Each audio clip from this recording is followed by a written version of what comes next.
ஸல்லல்லாஹு அலைஹி வஸல்லம் வந்து சாந்தி சமாதானம் நிலவ செய்வானாக. அவரை பின்பற்றி வாழ்ந்த அந்த சஹாபாக்கள், தாபியீன்கள், தபே தாபியீன்கள், குலஃபாயிகள், ராஷிதீன்கள், எண்ணற்ற நல்லடியார்கள் மீதும் குறிப்பாக நம் மீதும் அல்லாஹ்வுடைய சாந்தி சமாதானம் நிலவ செய்வானாக. கணியத்துக்குரிய சோதரர்களே, உங்கள் மத்தியில் ஒரு சின்ன சூறா, அடிக்கடி ஓதக்கூடிய சூறா, நமக்கு தேவையுடைய சூறாவாக இருக்கிறது. இந்த சூறா நபிகள் நாயகம் ஸல்லல்லாஹு அலைஹி வஸல்லம் அவர்கள் உயிரோடு இருக்கின்ற போது, அதுவும் மக்காவில் இருக்கின்ற போது இந்த சூறாவை அல்லாஹ் இறக்கிறார். என்ன அந்த சூறா அப்படின்னு பார்த்தா, சூரத்தினுடைய பேரு கௌசர் என்று வைக்கப்பட்டது. இந்த கௌசர் என்று சொன்னால் நிறைய பிள்ளைகளுக்கு தான் பேர் வைப்பாங்க, கௌசர் கௌசர் என்று. தெரியல கௌசருடைய அர்த்தம் என்ன. அது மறுமை நாளில் தண்ணியுடைய தடாகம், அதுதான் தவிர எந்த தண்ணியும் கிடையாது. அப்பேற்பட்ட தண்ணியுடைய தடாகத்தினுடைய பேர் தான் கௌசர். அதற்கு அதில் தண்ணி இதுவரை யாரும் குடிக்கவும் இல்லை, குடிக்கவும் மாட்டாங்க. எப்போ குடிப்பாங்க அப்படின்னு சொன்னாங்க, தண்ணி கயாமத்து நாள், அதாவது இந்த உலகம் வந்து சூழ்நிலப்படும், எல்லாம் உலகம் அழிந்துவிடும். அதற்கு பிறகு மீண்டும் சூழ்நிலப்படும், மனிதர் எல்லாம் எழுப்பப்படுவார்கள். அந்த நாள் பார்ப்பார்கள், கை எட்டிய அளவுக்கு சூரியன் இருக்கும், தண்ணீரில் மிதங்கிற மாதிரி வேதனையில் மிதங்கி இருப்பார்கள், கடுமையான வேதனையில் இருப்பார்கள், கடும் வேதனையில் இருப்பார்கள்.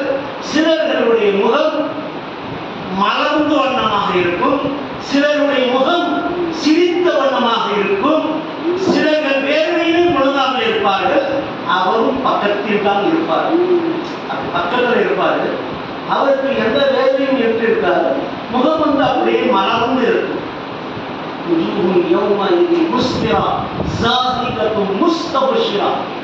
அப்படியே மலர்ந்த முகங்களாக அவருடைய முகங்களை காட்சி.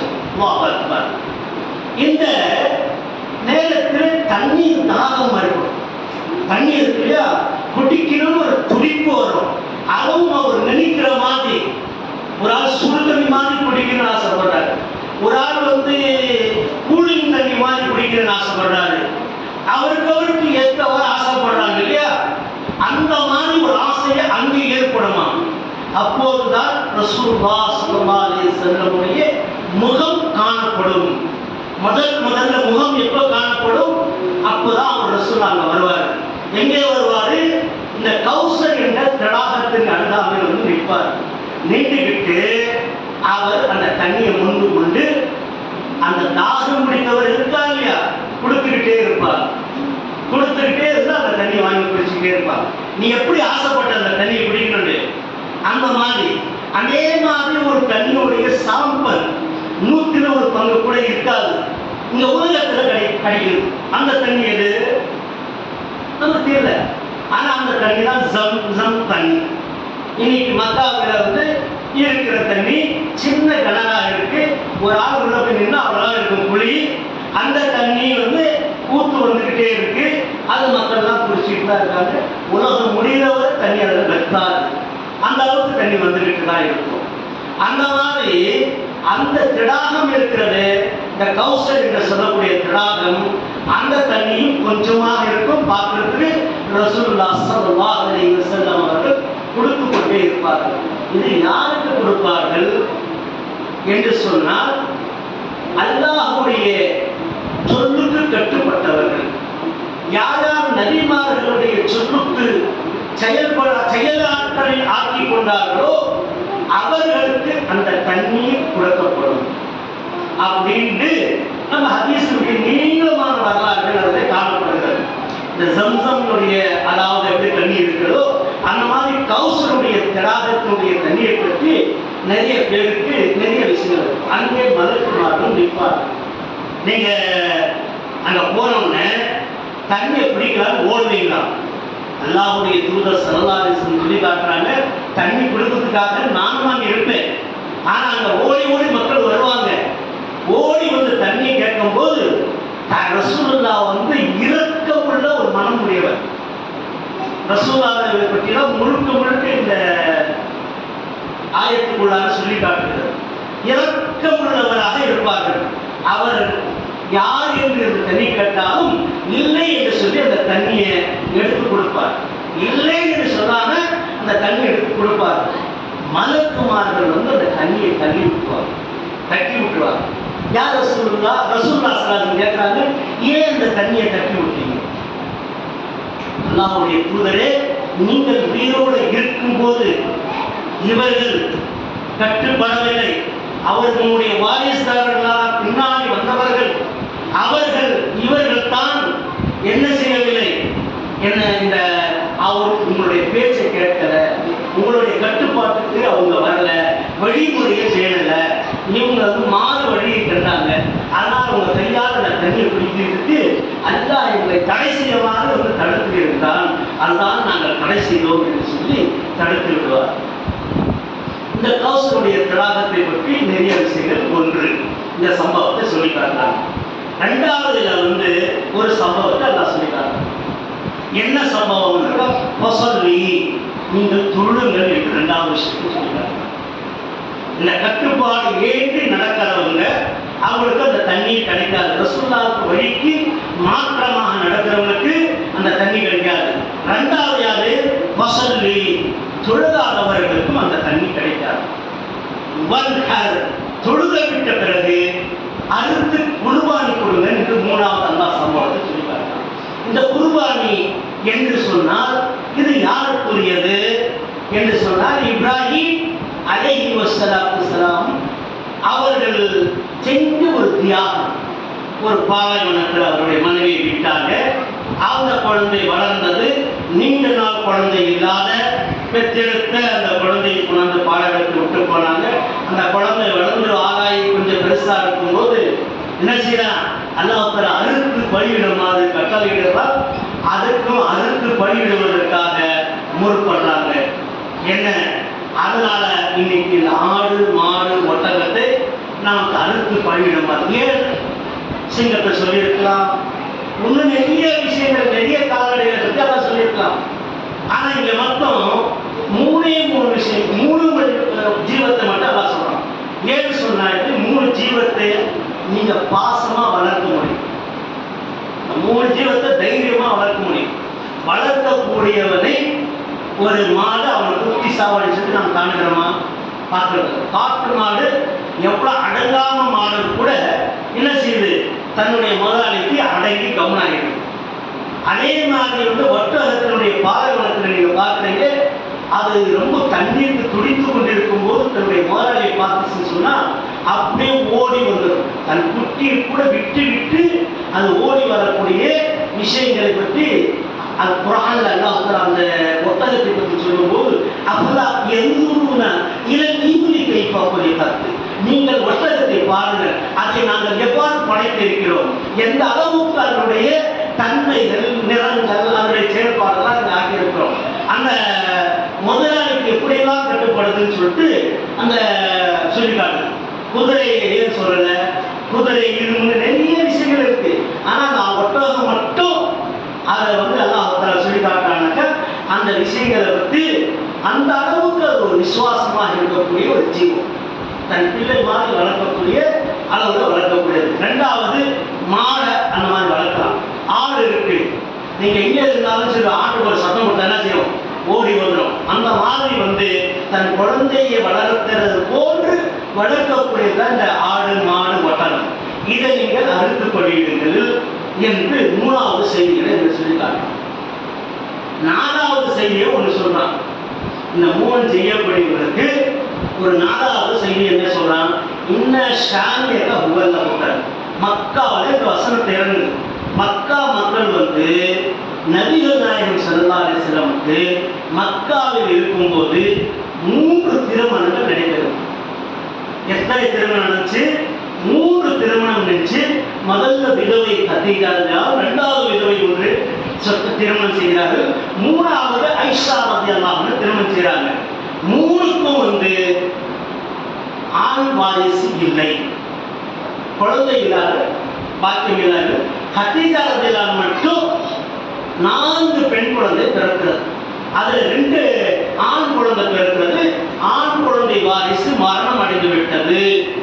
ஆகையால மக்கள் சொன்னாங்க, உனக்கு மேல ஆண் வாரிசே இல்லை, அதனால வாரிசு இல்லாதனால் நீ வாரிசு இல்லாதவன் என்று மக்கள் எல்லாம் கேலி கூத்தாக பேசிக்கிட்டு இருந்தாங்க. யார? ரசூலுல்லாஹ் ஸல்லல்லாஹு அலைஹி வஸல்லம் கேலி கூத்தாக பேசினாங்க. அப்ப உடனே அல்லாஹ் தஆலா இன்ன ஷானியக புதர் என்று சொல்லி காட்டான். ஏன் அந்த வார்த்தை சொன்னான் அப்படின்னாக்கா, உன்னுடைய வாரிசார்கள் உலமாக்கள் தான். யார் இந்த மார்க்க பணிகளை செய்கிறார்களோ அவர்கள் யாருடைய வாரிசுகள்? ரசூலுல்லாஹ் ஸல்லல்லாஹு அலைஹி வஸல்லம் வாரிசார்கள். ஒரு ஆள் இருக்காரு, மார்க்க பணி செய்கிறார், இங்கே பயான் வைக்கிறார், அங்க பயான் வைக்கிறார், அங்க நடத்துகிறார், இங்கே பயான் செய்கிறார், அங்க பயான் செய்கிறார், தொழுகை வைக்கிறார். இதெல்லாம் செய்யக்கூடிய விதத்தில் இவர்கள் எல்லாம் உன்னுடைய வாரிசார்கள், உன்னுடைய வழிமுறையை மக்களுக்கு சொல்லக்கூடியவர்கள். இந்த 3 பேர்களுக்கும் இந்த கௌசருடைய தியாகத்தன்மையை ஒருபோதும் அல்லாஹ் தஆலா கொடுக்காமல் இருக்க மாட்டான். கௌசருடைய தியாகத்தன்மையை தொழுதாரி குர்பானி கொடுக்கிறாரு. 3வது அல்லாஹ்வுடைய மார்க்க பணிகளை செய்யறவங்க யார் பாத்தீங்கன்னாங்க? 4 விஷயங்களை சொல்லி இந்த 3 விஷயங்களை யார் செய்வார்களோ 4வது அவருக்கு கௌசருடைய தண்ணி கிடைக்காமல் இருக்காது. கண்டிப்பாக மறுமை நாளில் அந்த கௌசருடைய தண்ணி கிடைக்கும் அப்படின்னு சொல்லிட்டு அல்லாஹ் சொல்லிட்டாங்க. இன்னைக்கு நம்ம பார்க்கிறோம். இதுல முதல் கடத்தை பசந்தி தொழுகை பற்றி பார்க்கிறோம். இன்னைக்கு தொழுகை என்னன்னாக்கா, குர்பானி கொடுத்த ஒரு மனுஷன் இன்னைக்கு காலையில நேற்றாவது பெருநாள் தொழுது குர்பானி கொடுத்தாரு. இன்னைக்கு நல்ல தூள் இருந்துச்சு, 8 மணிக்கு தான் வர அப்படின்னு சொல்லி இவர் குர்பானி கொடுக்கிறார். இவருடைய குர்பானி ஏற்றுக்குவாங்க. தொழுதுதான் குர்பானி கொடுக்கணும்னு சொன்னா அது பெருநாள் மட்டும் தொழுதா போதுமா, அல்லது ஜும்மா மட்டும் தொழுதா போதுமா? இவருடைய குர்பானி ஏற்றுக்கொள்ளுமா? ரசூல் ஸல்லல்லாஹு அலைஹி வஸல்லம் அவர்கள் சொன்னார்கள், நீங்கள் தொழுகை என்று சொன்னால் 5 வேளை தொழுகை தொழுகும். அது ஃபஜ்ருடைய தொழுகை இருக்கிறது. என்னன்னு சொல்லி காட்டினாங்க, அவனுடைய வாழ்க்கைக்கு வெற்றி தரக்கூடியது, அவனுடைய ஈமானை வலுப்படுத்துவது, அதாவது ரிசல்ட்டுடைய கஷ்டத்தை நீக்கக்கூடியது தான் எது? இந்த ஃபஜ்ருடைய தொழுகை. இந்த ரிசல்ட் நமக்கு கஷ்டமா இருக்குன்னு சொன்னா அந்த கஷ்டத்தை நீக்கக்கூடியது இந்த ஃபஜ்ருடைய தொழுகை. லோஹருடைய தொழுகை என்ன? இந்த லோஹருடைய தொழுகை கயாமத் நாளுடைய உஷ்ணத்தை அவருக்கு குறைத்துவிடும். அதே போன்று அங்கே மட்டும் குறைக்கப்படல, உலகத்திலையும் அவருக்கு கஷ்டமா தொழுகிறார். இந்த உஷ்ணத்திலே கூட, அந்த உஷ்ண தொழுகையை கூட ரசூல் ஸல்லல்லாஹு அலைஹி வஸல்லம் சொன்னாங்க, 2 மணிக்கு ஜமா செய்வாங்க. சில நேரத்தில் லோஹருடைய தொழுகைக்கு பாலைவனம் ரொம்ப கடுமையான வயிறு தாங்க முடியல, சுடு வயிறுனால இந்த சூரியன் சாஞ்ச பிறகு சாப்பிட்டு வாங்க லோஹர் தொழுகைக்கு அப்படின்னு சில நேரத்தில் ஏதாவது செய்வாங்க. அந்த ஏதாவது செய்து நாங்கள் வாங்கு சொல்லப்பட்டால் தொழுகைக்கு வாங்க என்றாங்க. அப்படி வாங்க சொல்லப்பட்டு தொழுகைக்கு வாங்கன்னு சொல்லி தொழுதுட்டு ரொம்ப சிரமமாக இருந்தால் அசரையும் சேர்ந்து தொழு அதை வைத்திருக்கிறார். நிறைய ஹதீஸ் கிதாபுல இடம்பெறுது. அப்படி இல்லைன்னு சொன்னா சில நேரத்தில் உஷ்ணம் தாங்க முடியாத லோஹரையும் அசரையும் சேர்த்து தொழுவக்கூடிய ஒரு காட்சிகளும் அவருடைய காலத்தில் நடந்தது. அந்த அளவு கடுமையான வயிறு, பாலை பணம் என்று சொன்னால் பாலைகள் மேல நடந்து வர முடியாது, சப்பலும் கூட இல்லாத சில சகாபாக்கள் அந்த அளவுக்கு தொழுகை சலுகை கொடுத்தாங்க. அதே மாதிரி அசருடைய தொழுகை குடும்பத்தை காக்கக்கூடிய தொழுகையாக, குடும்பம் இருக்கு இல்லையா, அது தன்னுடைய காக்கக்கூடியது, இருக்கிற பொருளை அழியாம இருக்கிறது தான் அசர் தொழுகை. இந்த அசருக்கும் லோகருக்கும் மத்தியில உங்களுக்கு கொஞ்ச நேரம் ஓய்வு எடுத்துக் கொள்ளக்கூடிய நேரமும் நபிகள் நாயகம் ஸல்லல்லாஹு அலைஹி வஸல்லம். அடுத்தது என்ன? மக்ரிப் தொழுகை. இது சூரியன் மறைந்த பிறகு இரவுடைய தொழுகையில ஒரு தொழுகையாக மக்ரிப் தொழுகை இருக்கு. இது சீக்கிரமாக தொழுவது. இந்த வாங்க சொன்ன உடனே நினைக்கிறாங்க ஒரு 2 ரக்காத் சுன்னத் தொழுவது, தொழுதாம சில இடத்துல தொழுதாம அந்த மக்ரிப் தொழுகை தொழுதுவாங்க. இந்த இஷா தொழுகை இருக்கு, கடைசி தொழுகை, அது கடைசி தொழுகை. அதை நீங்கள் தொழுது கொண்டு படுத்து விடுங்கள். நீங்கள் யார் இஷா தொழுகையும் ஃபஜ்ர் தொழுகையும் ஜமாத்துடன் தொழுகிறீர்களோ இரவெல்லாம் தொழுத பாக்கியம் உங்களுக்கு கிடைக்கிறது. இது தொழுகை பற்றி சொல்லக்கூடிய விஷயங்கள்ல சுருக்கமாக சில செய்தி சொல்றாங்க. அடுத்தது வசல் லிரப்பிக வன்னர், உங்களுடைய ரப்புக்காக அறுத்து போய்விட்டார். இந்த குர்பானி கொடுக்கறதெல்லாம் மக்கள் பார்க்கறாங்க, சோட்டா ஜானல் கட்டுறவங்க நிறைய பேருக்கு நினைக்கிறாங்க பெருசா வேணும் நடக்கணும் போய் ஜமா. அதாவது நம்ம பார்க்குறோம், நம்ம மஹல்லாவிலே நிறைய பேர் இருக்காங்க, ஒரு குர்பானி கொடுக்கக்கூடிய தகுதியான ஆள், அவரை போய் பார்த்து மாதம் மாதம் சந்தா மாதிரி ரொம்ப சிரமமாக இருக்க கொஞ்சம் கொடுங்க, ரொம்ப கஷ்டத்தில் நாங்கள் கடையில் வியாபாரம் இல்லை, இந்த அளவுக்கு சொல்லக்கூடிய நிலைகளை நம்ம பார்க்குறோம். எங்களுடைய சொந்த பந்தங்கள் எல்லாமே பார்க்கும்போது நல்ல ஆர்டர்கள் வாங்கிட்டாங்க, நல்லா இது வாங்கிக்கணும்னு நினைக்கிறாங்க. அவங்களோட ஒரு மஸ்ஜிதுக்காக அல்லாவுடைய வீட்டுக்காக கொடுங்கன்னு கேட்ட போது நீங்க என்ன செய்யறாங்க, அல்லாவுடைய வீட்டுக்காக கொடுக்கறதுல மறுக்கிறாங்க, ரொம்ப கஷ்டமா இருக்கு அப்படின்னு நினைக்கிறாங்க. அந்த அளவுக்கு இங்க எல்லாம் சொன்ன உன்னுடைய ரப்புக்காக அரு, மக்கள் சந்தோஷப்படுவதற்காக அறுக்க தேவை, அறுக்கவும் அவசியம் இல்லை. அறுத்தேன்னு சொன்னா அதுல பார்க்க வேண்டியது காயம், அதாவது தீகாயங்கள் இருக்கக்கூடாது, வால் உடைஞ்சு இருக்கக்கூடாது, கால் உடைஞ்சு இருக்கக்கூடாது, காது அறுத்து இருக்கக்கூடாது, குருட்டாக இருக்கக்கூடாது. இவ்வளவுதான் குர்பானி சொல்றது.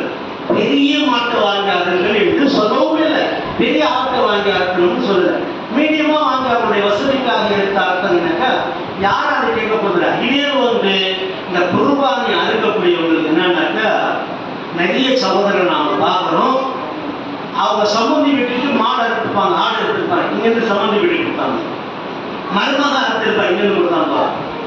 இதெல்லாம் மேல் பாஷெல்லாம் செய்யக்கூடாது. யார் வீட்டில் அறுத்தாலும் அவங்க கொடுத்த தேவையில்லை. யார் வீட்டில் கொடுக்கவில்லையோ, யார் அறுக்க முடியலையோ அவங்களுக்கு அந்த குர்பானி கறியை கொடுத்து அவங்க சந்தோஷமா சாப்பிட்டு எண்ணங்கள் ஏற்படுத்த வேண்டும். இது பெரிது சிறிது கிடையாது, இது உலக விஷயங்கள் முடிஞ்சது. இந்த குர்பானி கொடுக்கறதுல திடகாட்டமா இருக்க வேண்டும். ஏன்பா அப்படின்னு கேட்டாக்க அவர் சொல்றாரு, அந்த கணக்கெடுக்கணும் எல்லாம் வாங்கிடுவான் கயாமத்தினால, நீ போமா சுவர்க்கத்துக்கு நான் போறேன். அந்த சுவர்க்கத்துக்கு போகும்போது மின்னல் வேகத்தில் கடக்க வேண்டும். அது அந்த ஒரு பாலம் இருக்கிறது, அதுக்கு ஒரு உதாரணம் சொல்றாங்க, முடியோட மனிதாக இருக்கிறது அந்த பாலம். அந்த பாலம் வாளோடு கூர்மையாக இருக்கிறது. அந்த பாலம் சரி அப்படியே இருக்கட்டும். அந்த பாலத்தில் கடற்பதற்காக இந்த குர்பானி கொடுக்கிறாங்க. அதுல ஏறி இவர் உட்கார்ந்துக்கிட்டு அப்படியே சபையில் பாஸ் பண்ணிடுவார். அங்கே தொழுகை விட்டாச்சு, தர்மம் விட்டாச்சு, சொந்த பந்தங்களை விட்டாச்சு, என்ன பெருமைக்காக இங்கே குர்பானி கொடுத்தாச்சு. ஆனா அது எப்படி கொண்டு போயிடும்? அல்லாஹ் சுப்ஹானஹு வ தஆலா என்ன சொல்றான், அல்லாஹ்வுடைய தூதர் ஸல்லல்லாஹு அலைஹி வஸல்லம் இடத்துல ஓடி வந்தார் ஒரு சகோதரர். பிறநாள் பொதுவா முடிஞ்சிச்சு, அன்னைக்கு ஆடுகள் எல்லாரும் அறுத்துக்கிட்டு இருக்காங்க. அறுத்துக்கிட்டு இருக்கும்போது ஆடு ஓடி போச்சு. ஆடு அவர் ஒரு சாமியோட ஆடு ஓடி போச்சு. ரசூலுல்லாஹ் கிட்ட ஓடி வந்து, யா ரசூலுல்லாஹ் என்னுடைய ஆடு ஓடி போயிடுச்சு யா ரசூலுல்லாஹ். அதுக்கு ரசூல் ஸல்லல்லாஹு அலைஹி வஸல்லம் கவலைப்படாத, உன்னுடைய குர்பானி எல்லாம் ஏற்றுக்கொள்வான் அப்படின்னு சொல்றாரு.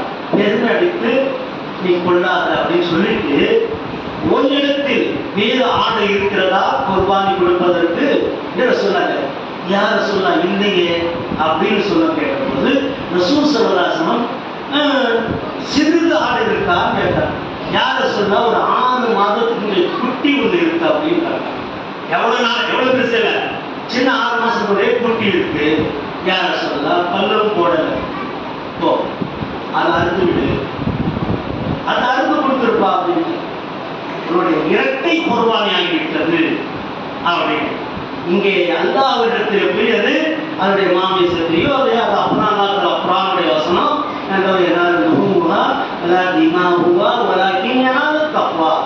தக்கவா மட்டும்தான் பகரவா அப்படின்னு அல்லாஹ் குர்ஆனுடைய வசனத்தை இருக்கிறான். எப்படி இருக்கிறான்? அதனுடைய ரத்தமும் அந்த இடத்துல போய் சேர்றதில்ல, கரியம் சேர்றதில்ல, தோலும் சேர்றதில்ல, முடியும் கூட சேர்றதில்ல. சேர்றவனுடைய தத்துவம் அந்த இறையச்சம் இருக்கு இல்லையா, அதை மட்டும்தான் அல்லாஹ் கிட்ட போகுது அப்படின்னு சொல்லி அல்லாவே இந்த குர்ஆனுடைய வசனத்தை இறக்கணும். இறக்கணும்னா அந்த சாமிக்கு எவ்வளவு சந்தோஷம் இருக்கும். அந்த சந்தோஷத்துல அவர் மறந்து போய் தன்னுடைய ஆட்டுக்குட்டியை போய் அறுத்தாரு. அறுக்கிற அந்த கத்தி இருக்கு இல்லையா, அது கூர்மையால் தன்னுடைய கூர்மையே போயிடுமா, அந்த அளவுக்கு அதனுடைய எலும்பை பலத்தை பார்க்கிறாரு. அந்த அளவு வேகமா போட்டு அறுக்கிறாரு. சும்மா போட்டு அறுத்தா ஏறிடும், அதுக்கு மேல கழுத்துல இறக்குறாரு. என்ன அந்த கழுத்துல எலும்பெல்லாம் வெட்டி முடிக்க ஆரம்பிக்கிறார். அந்த அளவுக்கு அவர் போட்டு அதற்கு அறுக்கிறார். அல்லாஹ் என்னோட குர்ஆனை ஏற்றுக்கிற குர்ஆனே சொல்லி காட்டிட்டாங்க. அது இப்படி நம்முடைய குர்ஆன் இருக்கணும். அந்த குர்ஆனை யாராவது கையை கொடுத்தாங்கன்னா சொந்தம் வந்தோம் அப்படின்னு கொடுக்கும்போது வேண்டான்னு சொல்லக்கூடாது. கொடுத்தா அல்ஹம்துலில்லாஹ். நம்ம வீட்டில் அறுத்து இருக்கிறோம், உண்மையை சொல்லுங்க. நம்ம வீட்டில் அறுத்து இருக்கிறோம். உங்க கறி சாப்பிடணும், நான் எனக்கு என் வீட்டு கறி நான் சாப்பிட போறேன். நான் உங்க வீட்டு கொடுத்து நான் எங்க வீட்டு நீங்க கொடுத்து இது தேவையில்லாதது இருக்கிறது அல்ஹம்துலில்லாஹ் என்று சொல்லுங்க. இந்த குர்ஆன் விஷயத்துல சொல்லி காட்டுறாங்க. இந்த ஆடை ஏன்னா இந்த ஆடோ மாடோ உங்களை சுமந்துக்கிட்டு போகணும்னு சொன்னா நீங்க வாழ்க்கையில ஒரு வருஷம் நம்ம வாழ்ந்துருக்கிறோம், 50 வருஷம் வாழ்ந்துருக்கிறேன். நான் 20 வருஷம் நான் குர்ஆனை கொடுத்துருக்கேன்னாக்க 20 ஆடு நிற்குமா? 20 ஆடு அந்த பாடத்தில் நின்று அவர் சுமந்துக்கிட்டு போமா? கிடையாது. தக்குவா தான் சுமந்துக்கிட்டு போகுது. இந்த ஆடு தான் போகுது, மாடு தான் போகுதுன்னு சொல்லிட்டு இப்படி ஒரு நினைச்சுக்கிட்டாங்க நிறைய பேர். கிடையவே கிடையாது. சரி, அந்த பாலம் அவ்வளோ கூர்மையா இருக்குன்றாங்க இல்லையா, வாளோட கூர்மையானது, மயிரோட கூர்மையானது, அந்த வாள் மாதிரி அது நடந்து போற மாதிரி இருக்கிறது. அந்த அந்த மாடுகளுக்கு போமா? போகாது. ஆடு போயிடுமா? போகாது. பாஸ் பண்ணிடுமா? அந்த அளவுக்கு பாஸ் பண்ணாது. அதுல என்ன சொல்லப்படுது வசனத்துல? தக்வா இறையச்சம் தான். அது மின்ன வேகத்துல இருந்து காட்டிடும். அதுதான் உன்னுடைய அமல் தான் இருக்கிறது. இந்த தக்வாவுடைய அந்த அமல் இருக்கிறது, உன்னுடைய சாரியான இபாதத் இருக்கு, அதுதான் எங்களுக்கு அங்க காப்பாற்ற முடியாது. சரி, அந்த அந்த பாலத்துக்கு கீழே அந்த பாலத்துக்கு இன்னொரு பேர் சொல்லுவாங்க, சிராத்துல் முஸ்தகீம் பாலம் அப்படின்னு சொல்லுவாங்க. அப்படி குர்ஆனிலேயோ ஹதீஸ்லயோ கிடையாது. சிராத்துல் முஸ்தகீம், முஸ்தகீம்களுடைய பாடங்கள் என்று, அதாவது நல்லோர்களுடைய பாடங்கள். என்ன அந்த பாடத்திற்கு பேர் சிராத்துல் முஸ்தகீம். முஸ்தகீம்களாக நேர்மையான நல்ல முறையில் குர்பானி கொடுக்காம வாழ்ந்தாங்க. உதாரணத்துக்கு குர்பானி கொடுக்க ஓடி போறான். குர்பானி கொடுக்குறாங்க, எப்படி போவாங்க? நான் குர்பானியே கொடுக்கறதில்ல, அந்த பாடத்தை எப்படி கடக்க முடியும்? எது கிடையாது. இந்த தக்வா மட்டும் தான் அதுக்கு காரணம். குர்பானி கொடுக்காத நிறைய சகோதரர் இருக்காங்க, காசு பணங்கள் இல்லாத நிறைய சகோதரர் இருக்காங்க, வாங்கி சாப்பிடக்கூடிய தண்ணி முடியதான் இருக்காங்க. இப்ப நான் சிராத்துல் முஸ்தகீம் என்று சொல்லக்கூடிய பாடத்தை கடக்கணும்னு சொன்னா என்னால முடியாது. ஏன்னா நான் குர்பானி கொடுக்கல, போக முடியாது இல்லையா? இப்படி ஒரு நினைப்பு இருக்கு எல்லாருக்குமே. அதுக்காக குர்பானி கொடுக்கணும் கிடையாது. அங்க தக்குவா அந்த இறையச்சம் இருக்கு, அதுதான். அவ்வளவுதான் பாக்குறாங்களா? கணக்கு போட்டு பாக்குறாங்களா? நீ எவ்வளவு தூரம் போக முடியும்? அந்த தக்குவா இருந்துச்சுனாக்கா அந்த பாலத்தை கடந்துடும். சரி, அப்படி தவறி அந்த பாலத்தில் விழுந்தா என்ன? வளர்த்த கட்டமான வார்த்தை. இந்த மூன்றாவது பாலத்தை கடக்கிறதுக்கு தக்குவா. இந்த குர்பானி சொன்னீங்க, குர்பானி கொடுக்குறேன்னு சொன்னா அந்த தக்குவா தான் உங்களுக்கு காரணம். சரி, மூணாவது நான் எதுவுமே கொடுக்கல, அந்த பாலத்தை கடக்கிறேன் அப்படின்னு சொன்னா நமக்கு என்ன கிடைக்க போகுது?